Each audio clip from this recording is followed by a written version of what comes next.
Can I do a video on manifesting an apology? You're not going to like my answer.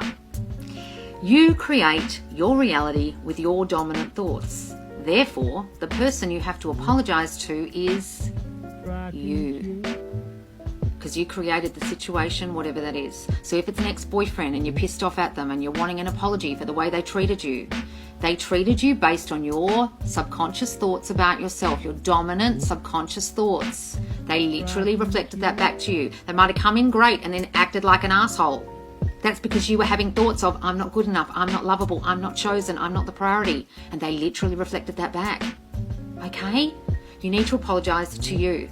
Now, if you do want an apology and it's really, you seriously can't get past this without it, you need to imagine and visualize him or her apologizing to you.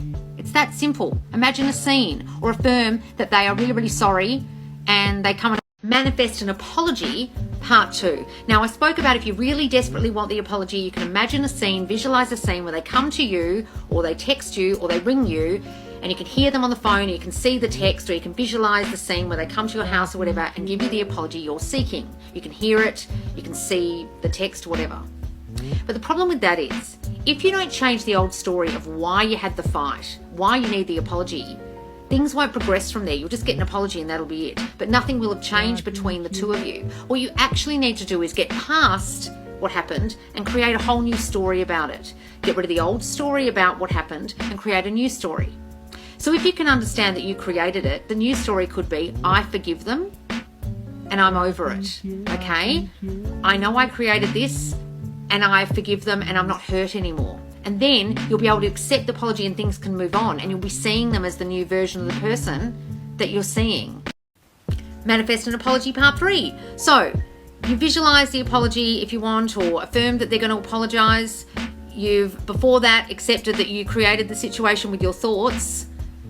And now you're going to create a new story, but really the new story you need to create is a story about you and the story about them, but especially about you. You need to come from a place of no longer thinking the thoughts that caused the fight in the first place.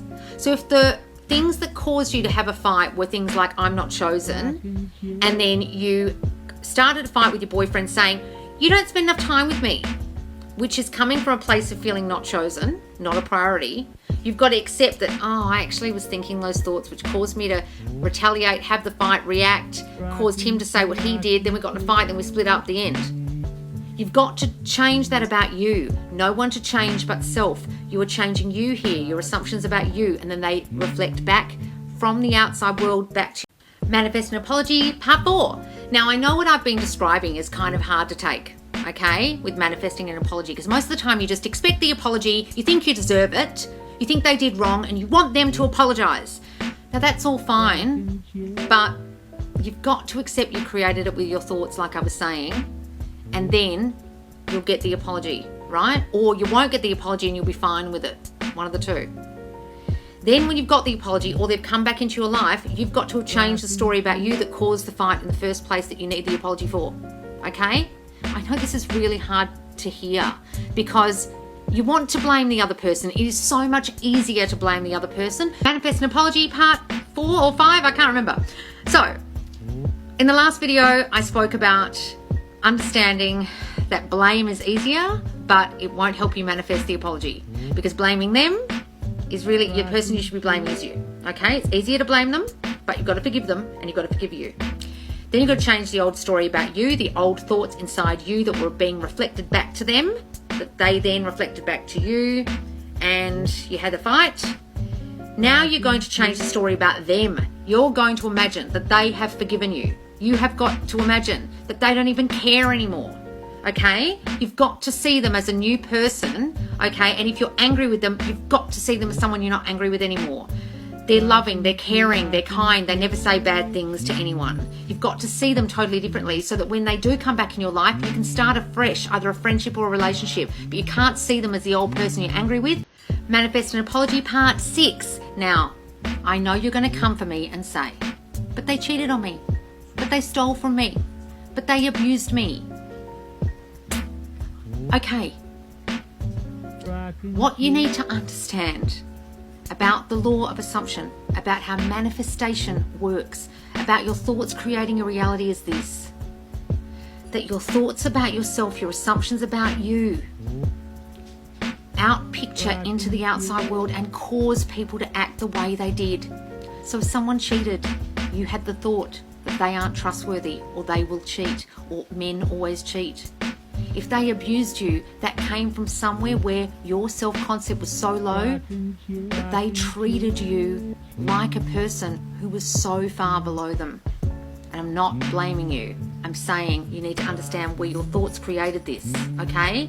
And then you can forgive the person. Manifest an apology, part 7. So as I was saying, your thoughts create your reality. There's a saying in the Bible. Well, there's a line in the Bible where he says, "Forgive them, Lord, they know not what they do." That's kind of what this is, okay? They know not why they act the way they do in your 3D world. They don't know that they're reflecting your assumptions. So if someone treated you really badly, you've really got to go inside yourself and find those negative thoughts, that real negative self-concept you've got about yourself, and change it. Because otherwise the next person will treat you like that, and the next person will treat you like that. That's why people end up in the same kind of relationships all the time, and they don't understand why. It's not to do with the other person, it's to do with you. When you really get this, you won't even need an apology anymore. You'll be like, "Oh God, I did it again. Okay, next." Are you guys getting this? Because I know this is hard to hear. All right. Manifest an apology, part 8. Now, if you're still with me, because some of you will have flicked off and thought that I'm trying to say that you caused abuse or whatever. That's not what I'm saying, guys, okay? You've really got to hear me, and don't come at me with this stuff, okay? Because when the penny finally drops in your brain that your thoughts create your reality, and when this really happens, you can't unsee it. It's like an epiphany of no other epiphanies that you've ever had in your life, and you go, "Oh my God, that's why all my relationships are the same. Oh my God, that's why I had all those fights with those friends when I was at school. Oh, that's why, because I didn't think anyone liked me, and so I had a fight with this girl and this girl. I thought all men would cheat, so they cheated. I thought I wasn't good enough, so people treated me like shit." You see what I'm saying? You need to forgive you. You need to change your self-concept, and then you probably won't even